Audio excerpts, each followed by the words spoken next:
고린도후서 9장. 인용한 성경은 한글 킹제임스 성경입니다. 고린도후서 9장은 베푸는 것과 관련해서 성경의 가장 위대한 장들 중 하나입니다. 사실 베푼다고 하는 것은 보통 실제적인 문제와 관련이 있습니다. 그래서 베푸는 것이라고 하면은 실천적인 문제로 생각하는 경향이 있습니다. 근데 이 9장에서 사도 바울은 베품과 관련해서 위대한 교리적 진리들을 말하고 있습니다. 여기 9장에서 우리는 지금까지 인쇄된 기록으로 발견된 가장 위대한 약속들을 발견하게 될 것입니다. 8절에서는 이렇게 말씀하고 계시죠. 하나님께서는 너희에게 모든 은혜를 넘치게 하실 수 있나니 모든 것을 언제나 너희가 필요한 대로 가질 수 있게 하심으로 모든 선한 일에 넘치게 하시려는 것이라. 그리스도인들에게 주시는 참으로 위대한 하나님의 약속입니다. 베푸는 것과 하나님의 사랑이 갖는 직접적인 관계에 대해서도 이 장에서 배우게 될 것입니다. 그러므로 이러한 것들을 염두에 두고 9장을 살펴보도록 하겠습니다. 1장 1절부터 5절까지입니다. 성도들을 섬기는 일에 대하여서도 내가 너희에게 쓸 필요가 없으니 이는 내가 너희 마음의 열성을 알기 때문이라. 내가 너희를 마케도니아 사람들에게 자랑하기를 아카야에서는 지난해부터 준비했노라고 하였으니 너희의 열정이 많은 사람을 분발케 하였느니라. 그러나 내가 형제들을 보낸 것은 이 문제에 있어서 너희에 대한 우리의 자랑이 헛되지 않게 하려 함이요 내가 말한 바와 같이 너희로 준비하게 하려 함이니라. 혹시 마케도니아 사람들이 나와 함께 갔다가 너희가 준비되지 아니한 것을 알면 우리가 너희라고 말하진 않지만 이같이 자신 있게 자랑하는 일에 수치를 당하게 될까 함이라. 그러므로 나는 그 형제들에게 권하여 그들이 너희에게 먼저 가서 너희가 전에 알려준 너희의 연보를 미리 준비하도록 하는 것이 필요하다고 생각하였노라. 이렇게 준비하는 것이 연보 같고 억지로 한 것 같지 아니하니라. 성도들을 섬기는 일에 관련된 주제에서 바울이 필요 이상으로 말을 많이 했기 때문에 다른 어떤 설명도 불필요하다 이렇게 1절에서 말하고 있습니다. 2절 너희의 열정이 많은 사람을 분발케 하였느니라. 그리스도인들은 서로를 자극해서 선한 일들을 하게 해야 합니다. 옳은 일을 하도록 서로가 서로를 분발시키는 것은 좋은 일입니다. 그것은 어떤 모양으로든지 서로에게 도움이 됩니다. 그러므로 그런 일을 할 때에는 시기하거나 불쾌해하지 말고 그 일에 대해서 하나님께 감사해야만 합니다. 여러분이 분발을 하면은 여러분은 다른 사람들을 또한 분발시킵니다.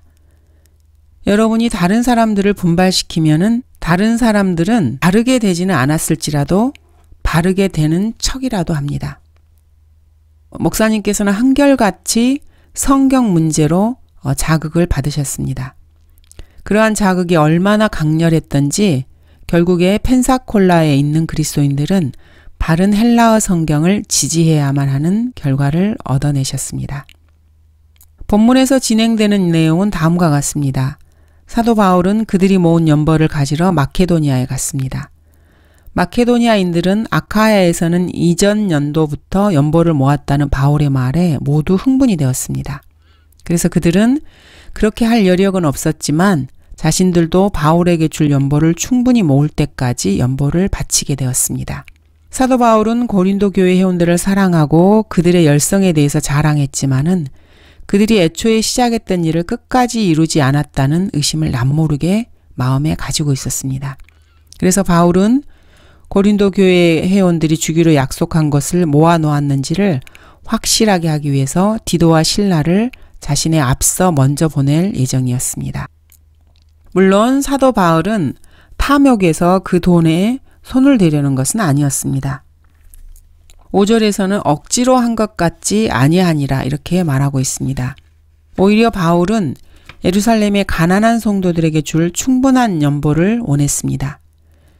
이렇게 준비하는 것이 연보 같고 라고 5절에서 기록하고 있습니다. 고린도 교회 회원들의 평판이 방문객들 앞에서도 그대로 유지되기를 원했습니다. 사도 바울은 자신이 그 연보를 받으려고 왔을 때 몇몇 마케도니아인들이 그와 함께 와서 연보가 준비되지 않았으면 어쩔까 두려워했습니다. 바울은 비난을 기꺼이 자기 자신이 받고자 했지만은 실제로 그가 고린도 교회 회원들에게 바라고 원했던 것은 바울이 그들에 대해서 말했던 그 선한 일들에 어울리는 삶을 고린도 교회 회원들이 사는 것이었습니다. 6절에서 9절입니다.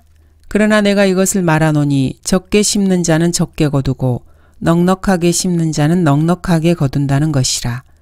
각 사람은 미리 마음속에 정한 대로 할 것이요 인색함이나 억지로는 하지 말아야 하리니 이는 하나님께서는 기쁨으로 드리는 자를 사랑하심이니라.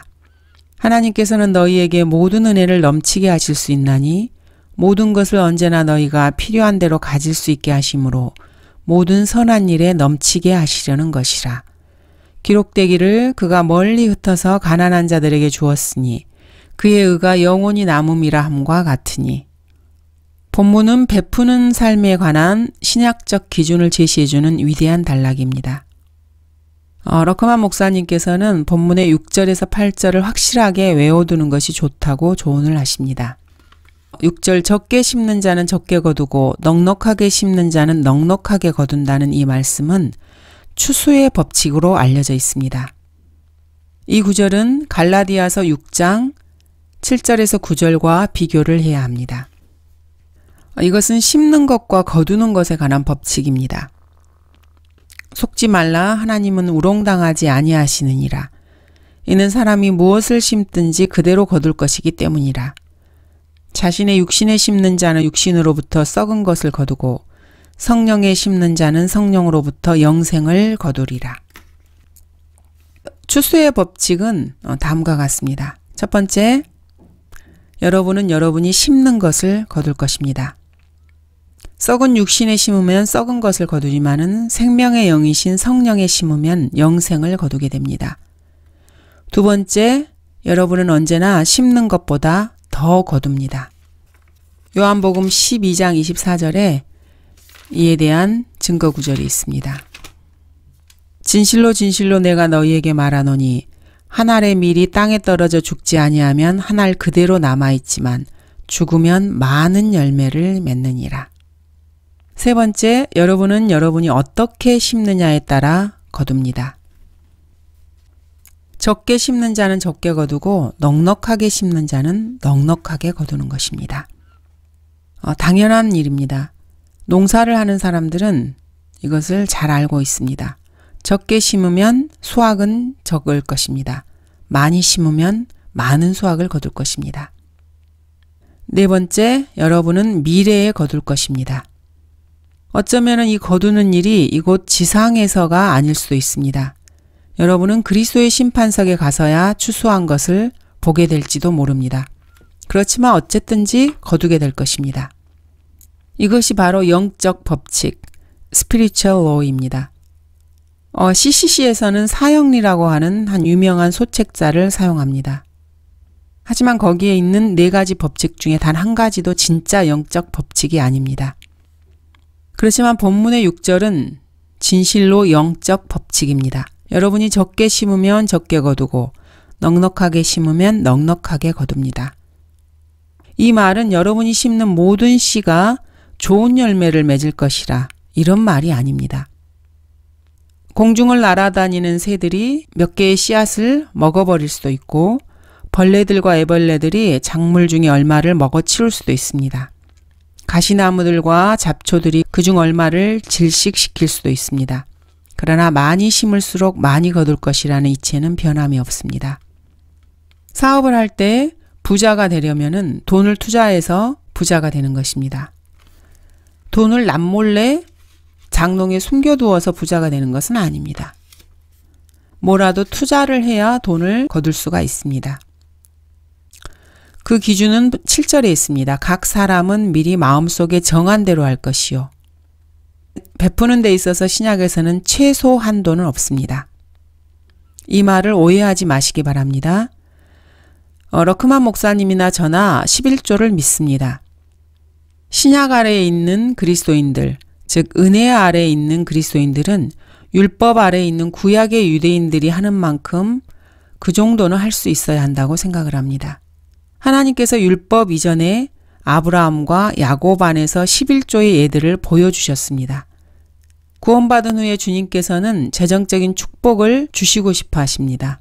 그러나 여러분이 11조를 드리지 않는다면 주님께서는 재정적인 축복을 결코 주시지 않을 것입니다. 러크만 목사님께서도 하나님의 재정적 축복을 받은 것은 11조를 드린 후부터였습니다. 그렇지만 어쨌든 신약적으로 베푸는 삶은 여러분과 주님 사이의 일입니다. 여러분이 무엇을 할지 주님과 함께 마음의 결정을 내려야 합니다. 주님께서는 여러분과 주님이 그 일을 어떻게 함께 성취했는지에 따라서 여러분에게 보상해 주실 것입니다. 제 생각에 그 비결은 여러분이 많이 주고 그 결과를 알아내는 것입니다. 목사님께서는 한 번은 어떤 어려움에 처한 지체를 도우려고 세금 면제 혜택 없이 $100를 쓰신 적이 있습니다. 그런데 일주일도 안 돼서 그 전에도 알지도 못하고 그 후에도 들어본 적이 없는 한 남자에게서 우편으로 $100를 받으셨습니다. 또 한 번은 목사님께서는 돈 몇 푼을 덤으로 살짝 얹어 놓은 후에 그것에 대해서 까맣게 잊고 있었습니다. 그런데 어느 집회를 마치고 귀가하자마자 아내가 목사님을 보고 대뜸 이렇게 말했습니다. 오늘 우편으로 이런저런 금액의 수표가 왔어요. 그런데 그것은 목사님께서 주었던 바로 그 금액이었습니다. 7절 인색함이나 억지로는 하지 말아야 하리니. 지금 이 비디오를 듣고 계신 분이 사역자들이라면은 러크만 목사님께서는 그런 분들에게 하나의 좋은 충고를 하고 싶어 하십니다. 여러분이 사역자라면은 11조를 내라고 사람들에게 강요하지 마십시오. 러크만 목사님께서는 2002년도를 기준으로 해서 한 교회, 즉 브렌트 침례교회에서 12년간 목사직을 맡았었습니다. 또 다른 곳에서 30년 동안 사역을 하셨습니다. 하지만 그들에게 11조를 내라고 압력을 넣은 적은 없습니다. 목사님께서는 결코 그렇게 하신 적이 없습니다. 한 번은 어떤 사람이 목사님께 이렇게 말했습니다. 양들을 먹이라. 그러면 그 양들이 당신을 먹일 것이다. 그래서 목사님께서는 그렇게 해오셨고 그들도 그렇게 목사님을 대해 주셨습니다. 목사님께서는 성도들에게 베푸는 것에 대해서 가르치셨습니다. 목사님에게는 베품과 관련된 설교가 2편이 있습니다. 수십 년의 사역 동안에 서너 번 설교를 했을 것입니다. 목사님께서는 성도들에게 여러분이 11조를 하지 않으면 하나님의 것을 도둑질하는 것입니다. 혹은 11조를 하십시오. 그렇지 않으면 주님께서 여러분의 자녀들을 취해 가실 것입니다. 이런 식으로 설교를 하신 적은 없으십니다. 여러분 이 말씀은 정말 잘 들으셔야 합니다. 어떤 인색한 그리스도인에게 고난이 닥치면은 사실 그것은 하나님께서 자신의 11조를 모으고 계시는 것입니다. 이 말이 무슨 말씀인지 알겠습니까? 11조를 하지 않은 그리스도인에게 하나님께서는 고난을 주십니다. 그리고 그 사람의 돈이 물새듯 새는 것입니다. 그것은 주님께서 그 사람에게서 주님의 11조를 거두고 계시는 것입니다. 이것이 바로 러크만 목사님께서 설교하는 방식입니다. 그렇다고 해서 회중 가운데서 11조를 하지 않는 사람들을 협박할 필요는 없습니다. 하나님께서 그 사람을 다루실 것이기 때문입니다. 사역자라면은 영적인 것들을 설교하시기 바랍니다. 그러면은 공공연하게 성도들에게 명령하는 것보다 더 많은 결과를 얻을 수 있을 것입니다. 목사님께서 브렌트 침례교회에서 목사직을 맡으시고 12년 정도 되었을 때 목사님께서는 이전에 목사가 남겨놓은 32만 5천 달러의 빚을 가까스로 청산하셨습니다. 그리고 그 교회를 떠날 때 그 교회에는 전혀 빚이 없었습니다. 그리고 교회 땅값도 완전히 지불한 상태였습니다. 교회 회원에게 돈을 내라고 강요하거나 협박할 필요가 전혀 없었습니다. 형제 여러분, 주님께 여러분의 돈을 맡길 수 없다면은 주님께 여러분의 혼을 어떻게 맡길 수 있겠습니까? 사실 우리 그리스도인들은 우리의 혼보다 돈을 더 사실 소중히 여깁니다. 말로는 우리의 혼을 소중히 여긴다고 말하지만은 필요할 때에는 돈을 보게 됩니다. 돈이 있어야 물건도 사고 세금도 내고 월세도 내고 교회 월세도 내고 활동도 할 수 있기 때문입니다. 그래서 돈을 보는 것 아니겠습니까? 하지만 혼은 눈으로 볼 수가 없습니다. 한 번은 어떤 친구가 이렇게 말했습니다. 만약 당신이 그리스도께 인도한 모든 혼에 대해서 각 한 사람당 $100를 제공한다면 어떻게 하시겠어요? 만일 그렇게 된다면은 하나님을 향한 열정으로 불타오를 그리스도인들이 바글바글 할 것입니다. 사람이 온 세상을 얻고도 자신의 혼을 잃는다면 무슨 유익이 있겠느냐? 여러분은 이 말씀을 믿으실 것입니다. 그리스도인이라면은 이 말씀을 믿고 있습니다. 한 사람의 혼이 그 어떤 것보다도 소중하다는 것을 여러분이나 나나 다 믿고 있습니다. 그렇지만 그 혼을 저울 위에 올려놓고 혼 하나에 $100, 우리 돈으로 한 10만 원 이상이라고 말을 한다면은 여러분에게 더 많은 의미를 가질 것입니다. 그 혼 하나가요. 그렇지 않습니까? 아마 여러분들은 직장을 그만두고서라도 전임 구령자로 나설 것입니다. 여러분들은 아침부터 밤까지 혼들을 찾아서 사방으로 돌아다닐 것이며 오전 7시에서 저녁 7시까지 사람들을 구령하는 일을 계속할 것입니다. 하지만 혼들은 이 돈보다 더 가치가 있습니다. 우리는 사실 늘 그런 식으로 일을 합니다. 돈을 보고 일을 하는 것이죠. 목사님께서 여러 교회들로 순회 설교를 다닐 때 목사들이 11조와 헌금에 대해서 목사님의 가르침이 뭔지를 물었습니다. 목사님께서는 자신의 회중에게 자신들의 11조로 지원할 수 있는 훌륭한 성경대로 믿는 교회를 찾으라 이렇게 말씀을 하십니다. 만일 그렇게 할 수 없으면은 자신들의 돈을 따로 모으는 것이 좋습니다. 그 사람이 모은 11조가 특정 지역 교회로만 가야 된다 이렇게 말하지는 않을 것입니다. 부흥시킬 만한 가치가 전혀 없는 그런 교회들이 있는 그런 지역에 산다면 어떻게 하겠습니까? 그래도 그 돈을 11조를 그런 교회에 갖다 줘야 합니까? 그렇지는 않습니다. 성경대로 믿는 교회를 찾아서 거기에 11조를 해야 합니다. 미네소타 뷰트라고 하는 마을에는 교회가 셋이 있습니다. 북침례교회와 송공회와 멀몬교회입니다. 자, 여러분이 이런 곳에 산다면 어떻게 하겠습니까?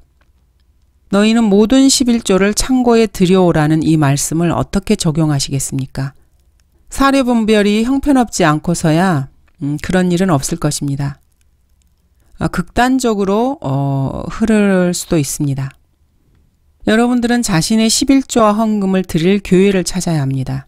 하지만 사실 지금 현재 한국 교회는 11조를 드릴 만한 교회가 그렇게 많지 않습니다. 방언과 축사와 귀신 쫓는 일과 마귀의 영으로 가득 찬 교회가 사실 99% 이상입니다. 그런 교회에 여러분의 헌금과 11조를 갖다 주는 것은 마귀의 세력에게 병참 지원을 하는 것과 같습니다. 이단들도 바글바글합니다. 신천지의 여호와의 증인, 안식교, 그리고 이름도 알 수 없는 수많은 이단들이 있습니다. 사실 장로교나 성결교도 이단입니다.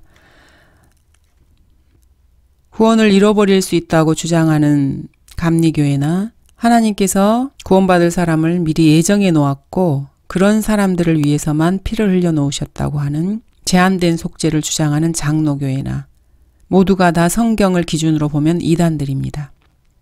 이런 교회에 자신의 11조를 바치지 않기 바랍니다. 여러분의 11조를 드릴 만한 참된 교회를 찾으셔야 합니다.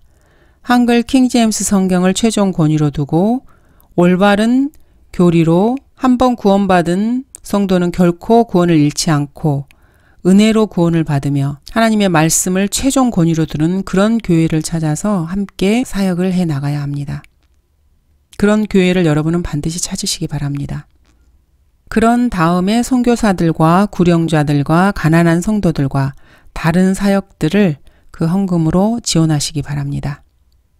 사실 11조라고 하는 것은 그리스도인이 하나님께 드릴 수 있는 최소한의 액수입니다.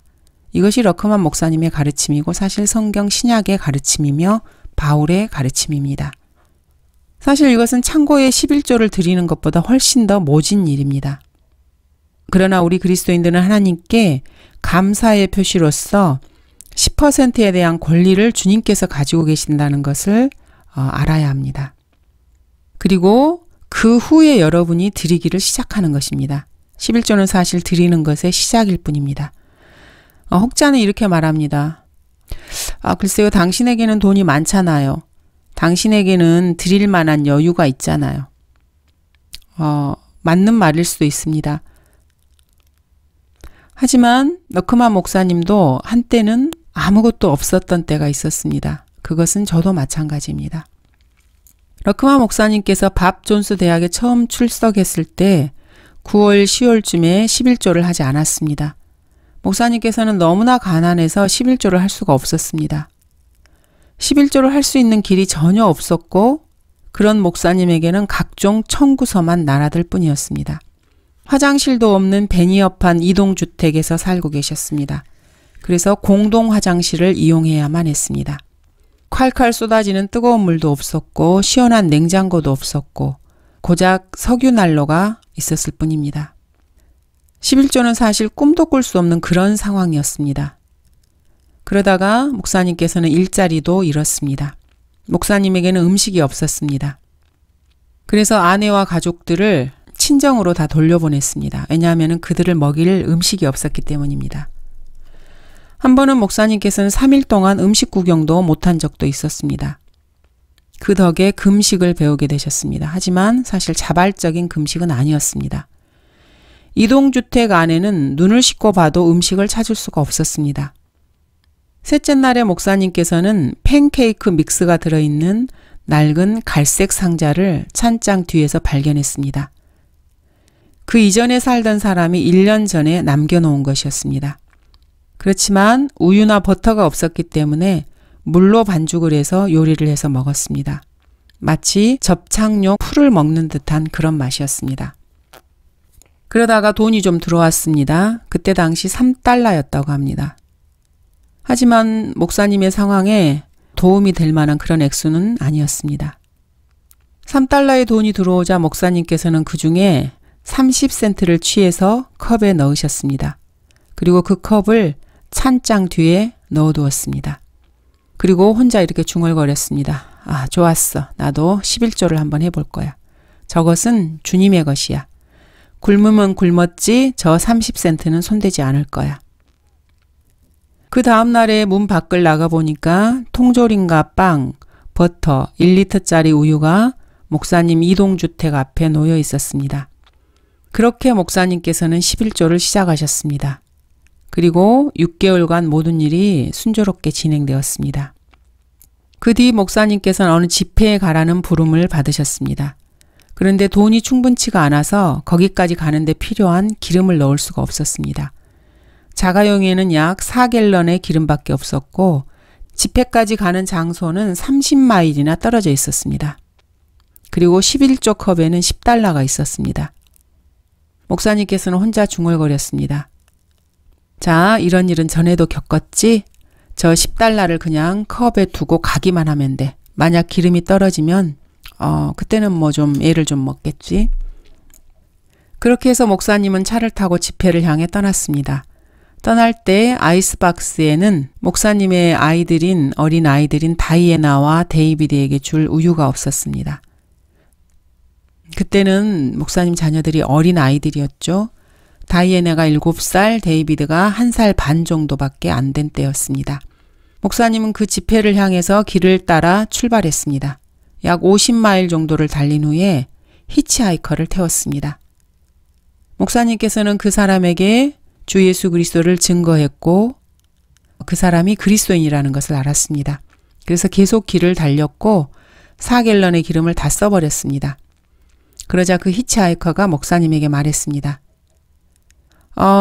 제가 조금만 더 가면 되는데 보니까 기름이 다 되어 가네요.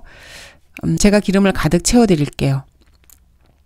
목사님께서는 그 덕택에 기름 탱크를 집회에 도착하기 충분할 만한 기름으로 가득 채울 수 있었습니다. 집회가 끝나고 이동주택으로 서둘러 돌아왔더니 우편으로 50달러가 도착해 있었습니다. 자, 여러분이 이런 일을 얼마나 많이 겪었는지 저는 모릅니다. 그렇지만 그것은 여러분이 주님과 해결해야 할 일입니다. 여러분과 주님 사이에 해결해야 할 문제인 것입니다. 그것은 제가 알고 있습니다. 여러분과 주님 사이의 일이라는 것이죠. 목사님께서는 그것을 어떻게 하는지 말해주지는 않을 것이라고 하셨습니다. 목사님은 자신이 겪은 것이 무엇인지 알고 있고 그것을 어떻게 해결했는지도 알고 계십니다. 그것은 하나님의 은혜로 해결된 것입니다.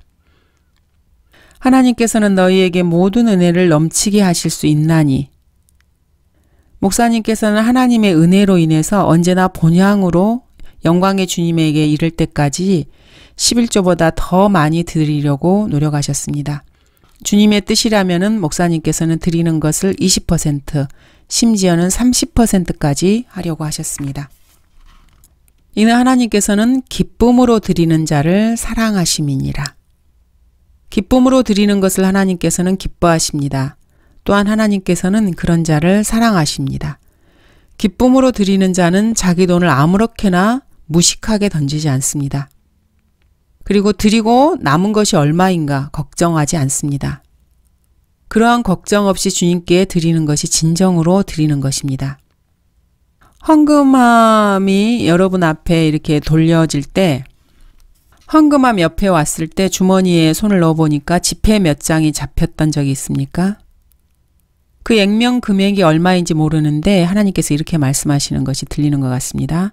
자, 나를 믿고 첫 번째로 나오는 것을 내는 것은 어때? 때로 돈을 들이되 그것을 장부에 올리거나 세금 면제를 받지 않고 드리는 일은 좋은 일입니다. 그것을 드리기 전에 주님께서 그것을 어디에 드리기 원하시는지 한번 주님께 여쭈어보십시오. 여러분은 주님께서 원하시는 그것의 쓰임새에 관해서 분명히 어떤 느낌을 가질 것입니다.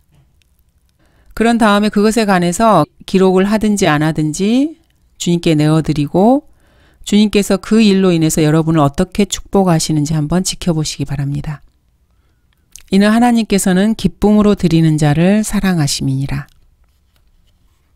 자, 하나님께서는 온 세상을 사랑하십니다. 요한복음 3장 16절입니다. 모두가 다 아시는 구절이라고 생각합니다. 하나님께서 세상을 이처럼 사랑하셔서 그의 독생자를 주셨으니 이는 그를 믿는 사람은 누구든지 멸망하지 않고 영생을 얻게 하려 하심이니라.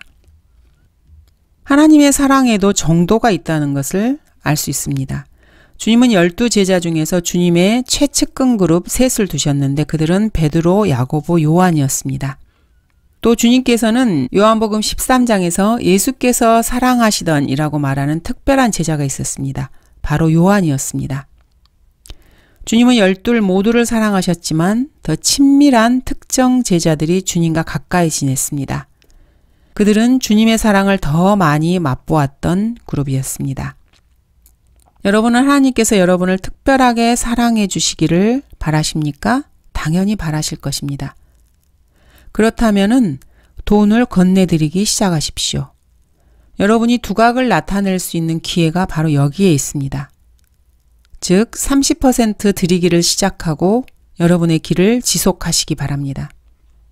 그런데 꼭 성경대로 믿는 교회여야 합니다.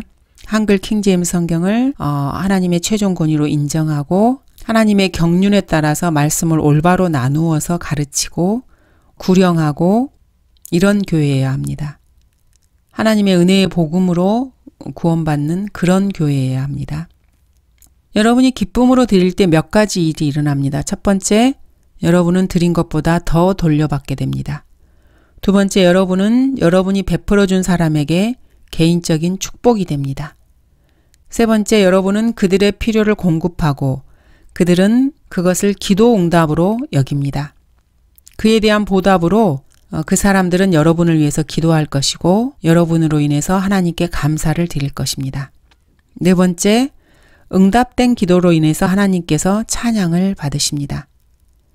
이 정도면은 드리는 것에 대한 배당금으로 꽤 충분하지 않습니까? 러크만 목사님께서는 대만에 있는 틸만의 나환자들이 목사님 교회 성도들에게 기도 제목을 보내달라고 한 것에 대해서 한번 말한 적이 있습니다. 그것은 목사님 교회에서 그들에게 양말을 보내준 것에 대한 응답이었습니다. 목사님께서는 그 일 때문에 사역을 그만둘 뻔하셨습니다. 그 나환자 중에서 일부 환자들이 교회까지 100m에서 200m의 거리를 절단된 다리를 질질 끌어가면서 오는 것을 비디오로 보았기 때문입니다. 목사님께서는 또한 플로리다 레이포드의 감옥에 있는 수감된 한 종신징역수에게서 편지를 받은 적이 있으십니다. 그는 감옥에서 일하면서 매일 20센트를 벌었습니다. 그는 11조를 저축해서 펜사콜라 목사님께서 심호하시는 성경 침례교회에 보냈습니다. 그는 자기가 돈을 무척 많이 버니까 자기가 지원할 수 있는 선교사의 이름을 알려달라고 그렇게 부탁을 했습니다. 그가 번 돈은 1년에 80달러였습니다. 기독교에서 유명하다고 하는 사람들이 2천만 달러의 건축 프로그램을 운영하고 1년에 2억 달러의 수입을 거둬들이는 그런 일이 발생하는 동안에 이런 자질구레하게 보이는 이런 일들이 지속적으로 벌어지고 있습니다. 그 사람들은 그리스도의 심판석에서 계산하려고 하는 것은 아마 아닐 것입니다. 아마도 그리스도의 심판석에서 계산한다는 것도 믿지 않을 테니까 말입니다. 목사님께서 일하셨던 펜사콜라에도 기독교 유명인사, 전형적인 배교한 근본주의자가 있었습니다.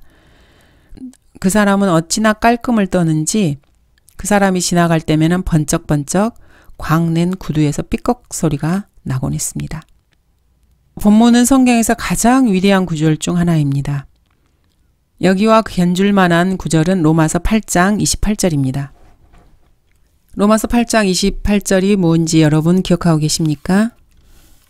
그리스도인들에게는 모든 일이 합력하여 선을 이룬다는 구절입니다.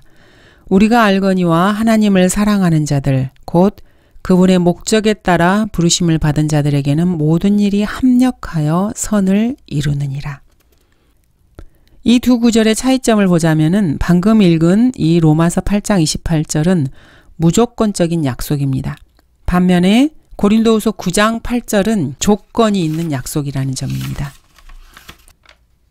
하나님께서는 너희에게 모든 은혜를 넘치게 하실 수 있나니 모든 것을 언제나 너희가 필요한 대로 가질 수 있게 하심으로 모든 선한 일에 넘치게 하시려는 것이라. 조건이 있는 약속입니다. 이 말씀은 여러분이 언제든지 하고 싶을 때 주님을 위해서 하고 싶은 모든 것을 하라고 말씀하고 있습니다. 여러분이 필요로 하는 모든 것을 주님께서 주실 것이라고 말씀하고 있습니다. 그런데 이 약속에 수반되는 어려움은 그것이 조건적이라는 것입니다. 로마서 8장 28절은 모든 그리스도인에게 해당합니다. 반면에 고린도후서 9장 8절은 넉넉하게 기쁨으로 드리는 그리스도인에게만 해당됩니다. 9절 기록되기를 그가 멀리 흩어서 가난한 자들에게 주었으니 그의 의가 영원히 남음이라 함과 같으니. 이것은 시편 112편 9절을 인용한 말씀입니다. 자, 구원과 관련해서 이야기를 해보자면은 그리스도께서 친히 우리 그리스도인들의 의가 되십니다. 그리스도께서는 믿는 모든 사람에게 의가 되시고자 율법의 끝이 되셨느니라. 주 예수 그리스도 그분이 우리 그리스도인들의 의가 되신 것입니다. 그러나 그리스도인에게 그리스도의 의와는 별도인 의로운 몸이 있다는 사실에 베레아 사람들은 당혹스러움을 감추지 못했습니다. 이게 무슨 말이냐 하면은 주 예수 그리스도가 우리 그리스도인들에게 의가 되셨는데 그리스도인들 자신의 행위에 근거한 의가 또 있다는 것입니다. 본문 9절이 바로 이에 대한 최상의 예입니다. 여러분이 가난한 그리스도인이나 궁핍한 그리스도인을 도와줄 때마다 주님께서는 그 행위를 여러분의 의로 기록해 두시는 것입니다. 10절부터 15절입니다. 이제 씨 뿌리는 자에게 씨앗을 공급하시는 분이 너희의 양식으로 빵을 공급하시며 또한 너희가 뿌린 씨를 번성케 하시고 너희의 의의 열매를 증가시키시리라. 모든 일에 부유하게 되어 관대한 연보를 함은 우리를 통하여 하나님께 감사드리게 하는 것이라. 이는 이 봉사의 직무가 성도들의 부족한 것을 충족시켜 줄 뿐만 아니라 하나님께 드리는 많은 감사로 인하여 넘쳐나기 때문이라. 이 직무의 증거를 통하여 그들은 너희가 고백한 그리스도의 복음의 순종함과 또 그들과 모든 사람에 대한 관대한 나눔으로 인하여 하나님께 영광을 돌리며 또 너희를 위하여 기도하며 너희에게 주신 하나님의 지극한 은혜로 인하여 너희를 사모하느니라. 이제 말로 표현할 수 없는 그분의 선물로 인하여 하나님께 감사를 드리노라. 10절을 해석하는 데는 두 가지 방법이 있습니다. 둘 다 옳은 방법입니다. 첫 번째는 문자적 해석입니다. 농부에게 심을 씨를 주시는 바로 그 하나님께서 그 씨를 자라게 하시고 곡식이 되게 하십니다. 그리고 그 곡식으로 빵을 만들 수 있는 것이죠. 그리고 그 빵을 신실하게 주님을 섬기는 이들에게 공급하시고 그들이 땅에 심는 씨들을 번성케 하십니다. 여러분이 궁핍한 사람들에게 베풀 때 주님은 너희의 의의 열매를 증가시키리라고 말씀하십니다. 여기서 궁핍한 이는 무조건 가난한 사람을 도와주는 것이 아니라 지역교회 내에 그리스도의 지체 중에서 궁핍한 사람을 말합니다. 따라서 하나님께서 여러분에게 심을 씨를 주시는 것은 여러분도 먹고 또 그것을 필요로 하는 가난한 사람들도 먹일 수 있게 하는 것입니다. 그 다음에 주님께서 여러분에게 우선적으로 주시는 것으로 여러분이 옳게 행한 것에 대해서 보상해 주시는 것입니다. 이것이 첫 번째 해석입니다. 두 번째 해석은 영적인 적용인데 여기에는 훨씬 더 큰 힘이 있습니다. 그 씨는 하나님의 말씀입니다. 그리고 씨 뿌리는 자는 그리스도이십니다. 그러나 여러분은 이 시대에 그리스도의 대사이기 때문에 그 씨 뿌리는 자는 여러분을 통해서 하나님의 말씀을 심으시는 그리스도이십니다. 그러므로 주님은 뿌릴 성경 말씀을 여러분에게 주십니다. 바꿔서 말하자면 주님께서는 주님의 말씀들로 여러분 그리스도인들을 먹이십니다. 사람이 빵으로만 사는 것이 아니오 하나님의 입에서 나오는 모든 말씀으로 사느니라. 하나님께서는 여러분이 제시하는 그 하나님의 말씀을 사용하셔서 사람들을 그리스도께로 인도하십니다.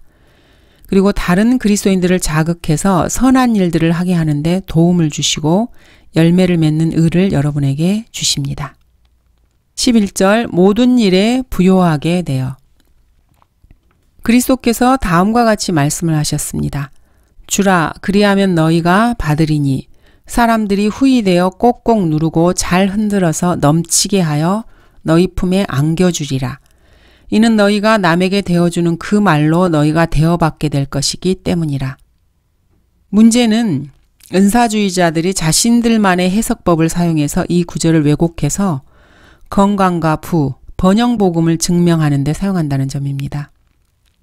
뭔가 얻기 위해서 주는 것이라면 그것은 기쁨으로 주는 것이 아닙니다. 몹시 탐내는 마음에서 주는 것입니다. 즉 탐욕스러운 것입니다. 8절의 약속은 모든 선한 일에 넘치게 하시는 것입니다. 모든 일에 부요하게 되는 것은 그리스도를 섬기는 데 쓸 것을 공급받는 것을 말하는 것이지 개인적인 부나 번영을 의미하는 것이 아닙니다. 물론 하나님께서 여러분의 타임 스케줄에 대해서 보상해 주셔야 한다는 생각은 완전히 말도 안 됩니다. 그렇지만 여러분이 그리스도인이라면 뭔가를 필요로 할 때 주님께서 그것을 한 번에 조금씩 갚아주실 수는 있습니다. 또 주는 것의 결과 중에 하나는 하나님께 감사드리게 하는 것입니다. 여러분의 선물을 받아든 가난한 성도들은 그들의 필요를 공급하시려고 여러분을 사용하신 데 대해서 하나님께 감사를 드립니다. 하나님께서 주님께 드린 일에 대해서 여러분에게 갚아주실 때 여러분 또한 하나님께 감사를 드립니다. 이것이 진정한 천국, 하늘나라의 실체입니다. 저 위 하늘나라에서 성도들과 천사들이 하나님께 끊임없이 찬양을 드리고 있기 때문입니다. 은혜의 보좌 앞에 설 때마다 우리는 주님, 저는 이것이 필요합니다. 저는 이것을 원합니다. 저에게 이것을 주세요. 저에게 저것을 주세요. 저에게 다른 것을 주세요. 이렇게 간구를 드립니다. 알다시피 주님께서 우리의 이러한 모습에 귀찮아하시지 않는다는 것은 참으로 기적이라고 할 수밖에 없습니다. 우리 모두 다 아는 일이지만은 주님은 참으로 인내심이 많으신 분입니다. 저 위 하늘에서는 이런 기도가 이렇게 바뀝니다. 하나님을 찬양하라. 하나님께 영광을, 어린 양께 할렐루야. 주님을 찬양하라. 그때 갑자기 우리의 모습이 이렇게 바뀝니다. 저 바깥에 누구지? 땡땡땡입니다. 그를 들여보내도록 해라. 자, 형제여, 그대는 어떤 찬양을 가지고 있는가? 글쎄요, 주님, 전 이것이 필요하고 저것을 반드시 가져야겠고, 하지만 만일 주님께서 이것을 해주지 않으시면 또 제가 이러쿵 저러쿵. 자, 주님께서는 자비를 얻고 필요할 때 도우시는 은혜를 발견하라고 여러분에게 말씀하셨습니다. 또한 주님은 너희의 구하는 것들을 하나님께 알려지게 하라고 말씀하셨습니다. 자, 그런데도 불구하고 마땅히 하나님을 찬양하고 있어야 할 그 시간에 실로 많은 시간들을 들여서 뭔가를 계속해서 요구만 하고 있다는 것은 참으로 부끄러운 일이 아니겠습니까? 그리스도인들은 모두 어느 공터에 자가용을 주차시켜 놓고 아무도 없는 그곳에서 홀로 차에서 내려 목이 쉴 때까지 하나님을 찬양하는 그런 경험이 있어야 합니다. 이만하면은 훌륭한 침례교 교리로 합당하지 않습니까? 전체의 결론을 보자면은 여러분으로 인해서 누군가가 하나님을 찬양해야 한다는 것입니다. 그리고 또 하나, 여러분이 베풀어서 다른 누군가의 필요가 채워질 때 그런 하나님께 드리는 찬양이 일어난다는 점입니다. 본문에서는 고린도인들의 선물을 받은 사람들이 두 가지 사실로 인해서 하나님께 영광을 돌려드리고 있습니다. 그들은 자신들을 향한 고린도 교회 회원들의 관대함에 대해서 기뻐했고 그 관대함이 주님께 대한 고린도 교회 회원들의 순종의 증거가 되었기 때문에 기뻐했던 것입니다. 그리스도인들이 구원받았다는 것을 증명해주는 증거들 중에 하나가 바로 그리스도인들의 관대함, 후하게 드리는 것입니다. 그리스도인들은 주는 법을 배우는 사람들입니다. 설교자들은 구원받은 사람들의 열매에 대해서 늘 이렇게 말합니다. 침례를 받지 않으면 구원받지 않은 거예요. 이것을 하지 않으면 구원받지 않은 거예요. 저걸 하지 않으면 구원받은 사람이라고 할 수 없죠. 그러나 이런 말 하는 사람에 대해서 한 가지 해줄 말이 있습니다.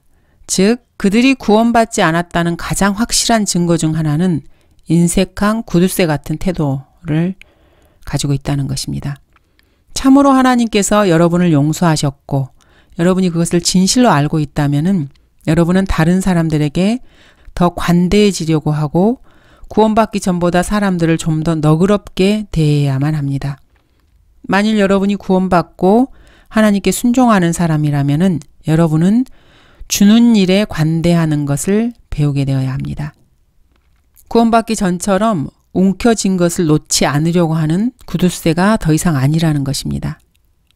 어떤 선교사가 사업가를 찾아가서 $500를 기부해 줄 것을 요청한 적이 있습니다.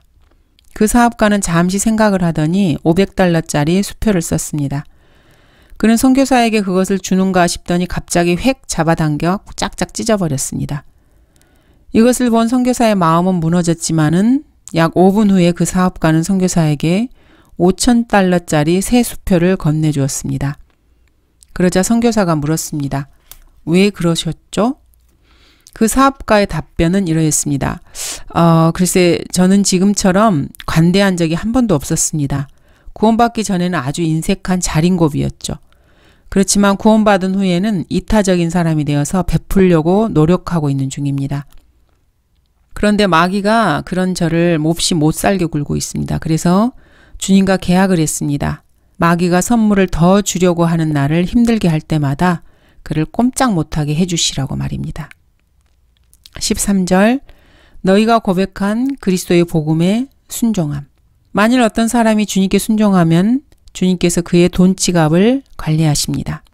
여러분이 베풀게 되면은 여러분이 베푸는 것을 받게 되는 그 선물을 받는 사람들이 여러분을 위해서 기도하게 됩니다. 그 점에 대해서는 욕심을 내도 됩니다. 목사님 역시 이 점에 관해서는 욕심이 많은 분이셨습니다. 목사님께서는 하이티에 있는 한 고아원에 돈을 기부하신 적이 있습니다. 그 이유는 그곳의 아이들의 기도를 받고 싶으셨기 때문이었습니다. 순전히 그 이유에서 고아원에 돈을 기부하신 적이 있습니다. 하나님께서는 잘 사는 미국이나 한국에 있는 부유한 그리스도인들의 기도에 귀를 기울이시기 전에 그 가난한 고아원의 아이들의 기도에 귀를 기울이셔야 한다고 생각합니다. 우리가 베푸는 이런 모든 베품은 하나님께서 우리에게 베푸시는 것에 바탕을 두고 있습니다. 하나님께서 주시지 않은 것을 우리가 다른 사람에게 줄 수는 없습니다. 그 선물은 여러분이 그것에 관해서 얘기할 수 없다는 의미가 아니라 그 선물은 말로 표현할 수 없는 것입니다. 그것을 이야기할 수 없다 이런 말이 아니라 적절하게 묘사할 방법이 없다는 뜻입니다. 하나님의 선물은 예수 그리스도, 우리 주로 말미암은 영원한 생명이기 때문입니다. 감사합니다.